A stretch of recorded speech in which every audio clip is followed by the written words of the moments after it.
What do you remember from World War II? What do I remember? I remember the bombing of Pearl Harbor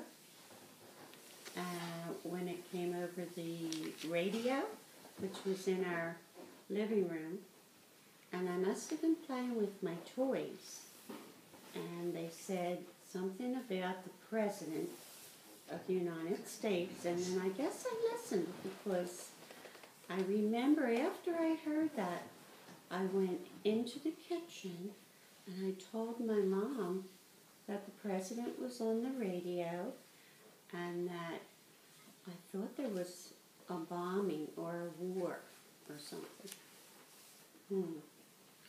So do you remember that? Okay, I'll give Pop-Up more topics since she hasn't. Okay,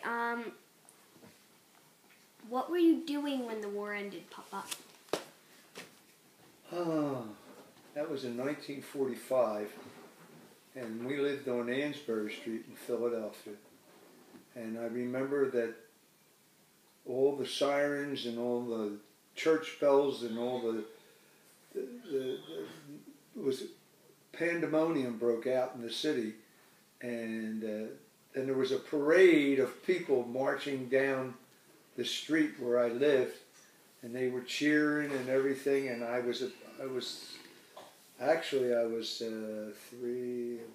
about 8 years old at the time, and I do remember that very vividly. Do you remember blackout shades? Oh, sure. In fact, my dad was a air raid warden, and what that meant was that every corner had a little building, but it was more like a phone booth almost, a little bigger than a phone booth, and they had in there shovels and sand, and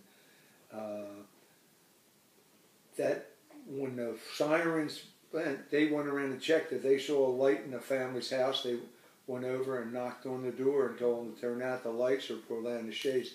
And we had special little night lights that had brown things on the top, so the light would only shine down from the receptacle. And you could see, but it was shining down on the floor. And there were curtains that we had to draw so that the light would not go through our everyday curtains. And they were called blackout curtains.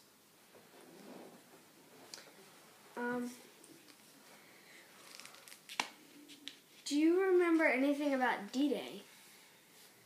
Oh. D-Day. I knew that I had, Grandmom had some uncles that were in, but I had two uncles in, and neither one of them was involved in D-Day, but they were in the service overseas, but not in D-Day. But I do remember it. Do you remember any of your uncles in D-Day? I do remember our next door neighbor, who we were very close to, was involved in D-Day, and he was actually killed.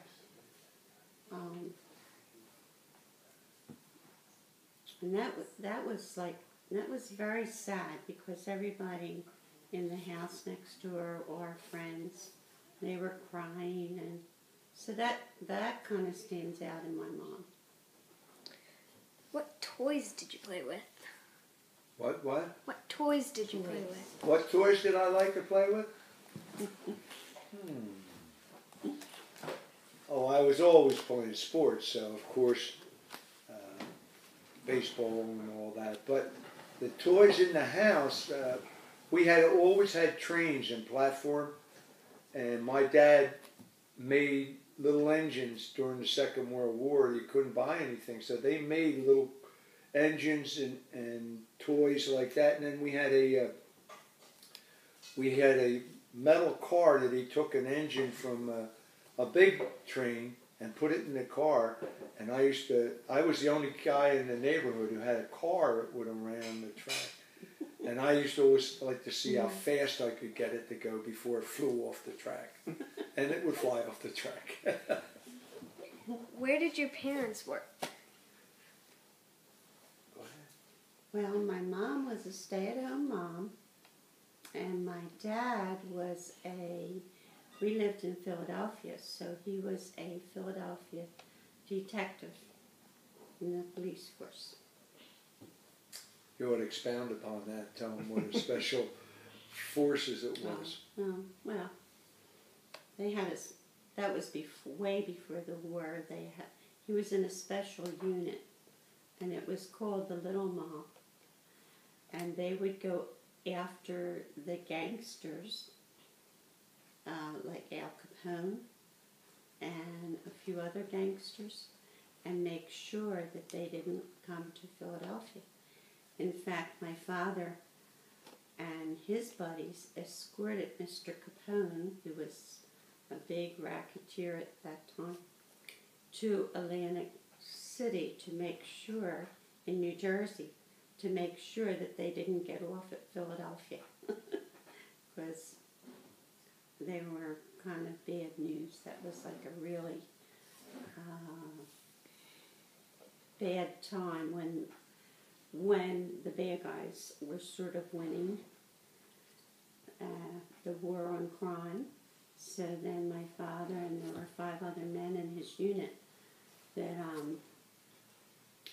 arrested all the bigwigs in the mafia. He also worked, Grandpa also worked with Elliot Ness up in New York with a big investigation to break up the mobs up in New York. So. Well, my father, during the war, worked at the Navy Yard.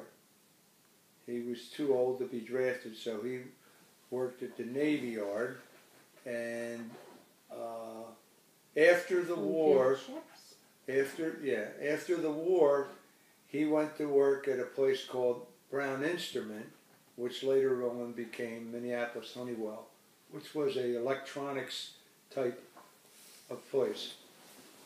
And my mother was a stay-home wife also, mother. She didn't work.